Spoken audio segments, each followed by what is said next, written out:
to get more details. But even as we wait for that in our subsequent bulletins, now slightly over a week ago, Kenya joined the rest of the world in observing the World Fistula Day.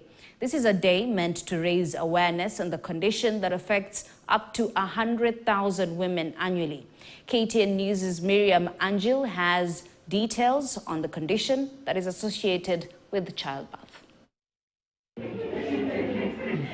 To most women, childbirth is both a painful and joyful experience. The wait to deliver is usually crowned by the delivery of their bundle of joy. This marks the beginning of a new journey through motherhood. However, to some, it's not as joyous an experience, for it comes with other health complications. One such is obstetric fistula. Kwa tunasikia fistula. Lakini nikiuliza hata mzee nikaenda akamuliza, nimeambiwa mimi nina fistula. Sasa fistula ni nini?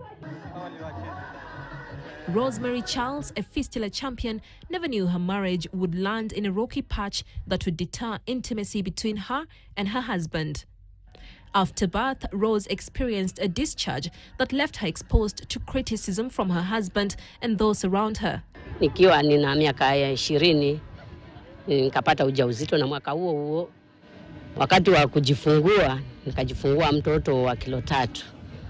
Halafu wakati nilijifungua yule mtoto wa kilo 3 ilichukua muda mrefu sana kujifungua. Ilichukua kama masaa 40 na nina uchungu, naambiwa sukuma, lakini hakuna kitu kinatoka. Bibi yangu akawa ni mwenye kulalamika ya kwamba tukifika pahali ya tendo la ndoa yeye hata hulia kana kwamba tunaanza maisha.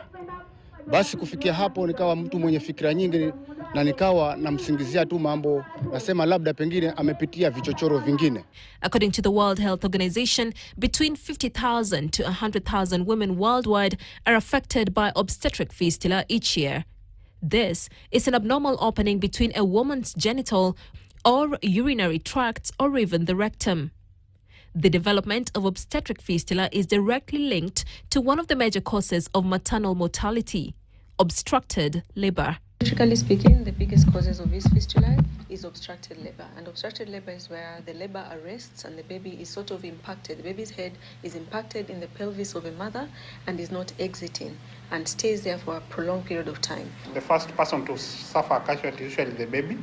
The babies, we have either fetal distress and even commonly fetal loss of the baby.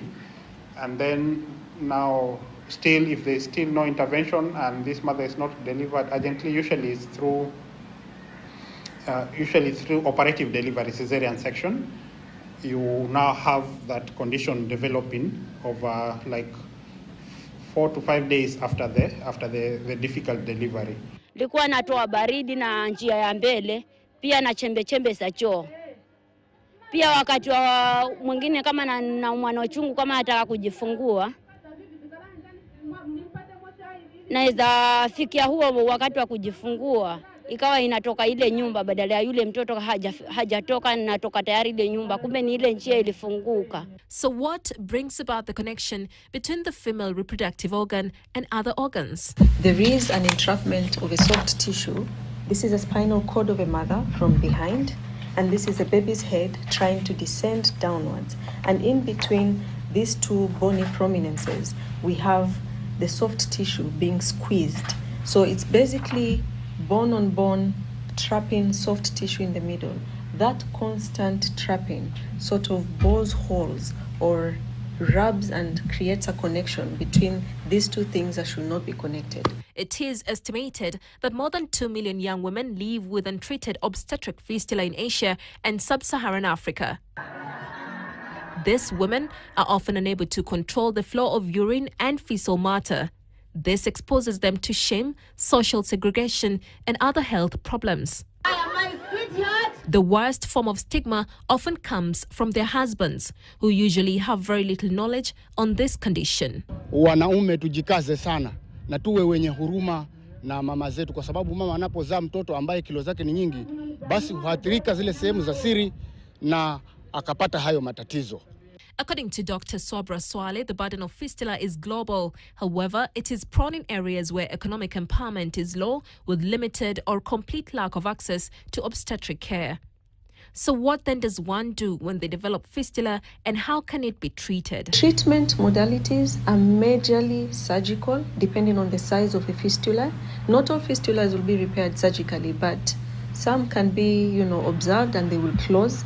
Most will be operated on surgically, and there are specialists who can do such repairs. So what happens is that connection between the two organs that is allowing for the leakage of either urine or stool is usually closed shut, and this happens in theatre. The doctors also state that direct prevention of fistula can occur during delivery. This can be achieved when skilled healthcare providers identify women and girls at risk of obstetric fistula. They can then link them with innovative interventions such as fistula prevention centers. By the labor, we have a latent phase, active phase of labor. So especially with the new guidelines from the WHO, the active phase should not go beyond like 6 hours. Once we go there, already the baby is in danger. And then we have now, the more the baby stays in the pelvis without delivery, the more the chances of the fistula developing occur.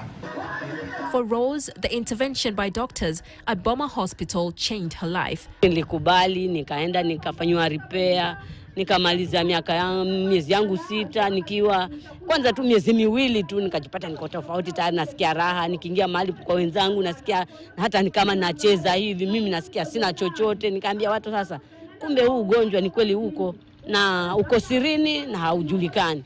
According to Dr. Samuel Ngugi, fistula can be avoided by delaying the age of first pregnancies in women. And despite the emerging technology in the medical sector, a huge number of women are still suffering in silence due to the shame and stigma associated with this condition, due to poverty and